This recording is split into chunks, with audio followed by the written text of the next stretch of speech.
Shalom bagi kita semua. Sebelum saya memberitakan tema kita pada hari ini, ada baiknya kita berdoa dulu terlebih dahulu. Mari kita bersatu dalam doa. Setelah terima kasih kami pada saat ini,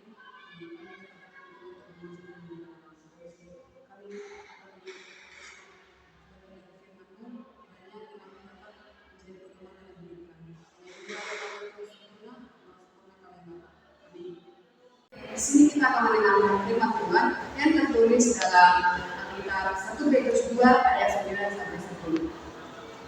Kita membacanya secara ibu sendiri pribadi. Dan ayat 9, beginilah bunyi firman Tuhan. Tetapi kamulah bangsa yang terpilih, imamat yang rajani, bangsa yang kuat, umat kepunyaan Allah sendiri, supaya kamu memberitakan perbuatan-perbuatan yang besar dari Dia yang telah memanggil kamu keluar dari kegelapan kepada terangnya yang Allah ajaib. Yang ke-10, kamu yang dahulu bukan umat Allah, tetapi yang sekarang telah menjadi umatnya, yang dahulu tidak dikasihi, tetapi yang sekarang telah diperoleh belas kasihan. Nah, di sini kita tahu bahwa setiap manusia membutuhkan identitas setiap dirinya, dari mana ia berasal dan untuk apa ia hidup. Di dunia yang penuh tekanan, kita sering mendengar banyak orang yang kehilangan arah karena tidak mengerti identitas sejatinya.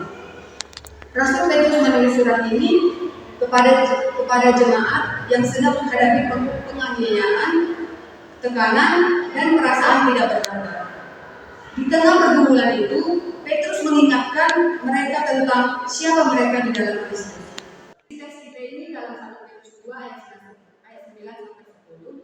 Tetapi kamulah bangsa yang terpilih, imamat yang rajani, bangsa yang kudus, umat kepunyaan Allah sendiri, supaya engkau memberitakan perbuatan-perbuatan yang besar dari Dia, yang telah memanggil kamu keluar dari kegelapan kepada terangnya yang ajaib, Allah tetapi yang sekarang telah menjadi umatnya, yang dahulu tidak dikasihi, tetapi yang sekarang telah beroleh belas kasihan.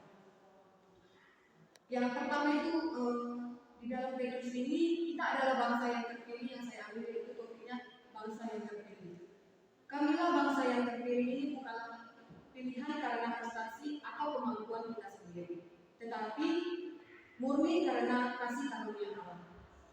Di dalam isi ini ada terdapat poin-poin yang harus kita dengar dan hendaknya kita hayati. Yang pertama itu Allah memilih jemaatnya untuk hidup berbeda. Yang kedua itu memilih ini memberi kita kepastian bahwa hidup kita tidak sia-sia. Yang ketiga, di tengah penolakan dunia, Allah berkata, aku memilih engkau. Artinya kita hidup bukan untuk mencari pengakuan manusia, tetapi untuk menyenangkan Allah. Poin yang kedua, imamat yang rajanya dipanggil untuk melayani. Sebagai imamat kita memiliki dua fungsi. Yang pertama itu menghampiri Allah, kita diberi akses langsung untuk datang kepada-Nya. Yang kedua, melayani Allah. Hidup kita menjadi persembahan yang berkenan kepada-Nya. Sebagai rajani, kita bukan hanya hamba, kita adalah anak-anak raja. Imamat rajani berarti kita melayani dengan otoritas, bukan kedaulatan. Yang kedua, menjadi perantara kasih Allah bagi dunia di sekitar kita. Hidup kita harus menjadi contoh kekudusan dan pelayanannya. Yang ketiga itu bangsa yang kudus, hidup yang berbeda. Kata-kata kudus berarti dipisahkan untuk tujuan Allah, bukan sekedar moral tinggi, tetapi hidup yang diarahkan kepada kehendaknya sebagai bangsa yang kudus. Nilai hidup kita berbeda dari dunia. Cara yang berpikir, kita dituntut firman Tuhan, bukan budaya, training atau perasaan. Yang ketiga itu kita menjaga hidup dari dosa, bukan karena takut dihukum, tetapi karena kita adalah memiliki Allah. Nah, aplikasi bagi jemaat yang pertama itu yaitu hidup sebagai orang yang menyadari identitasnya, jangan kembali kepada hidup lama yang gelap. Yang kedua, tunjukkan terang Kristus melalui sikap dan tunjukkan sehari-hari.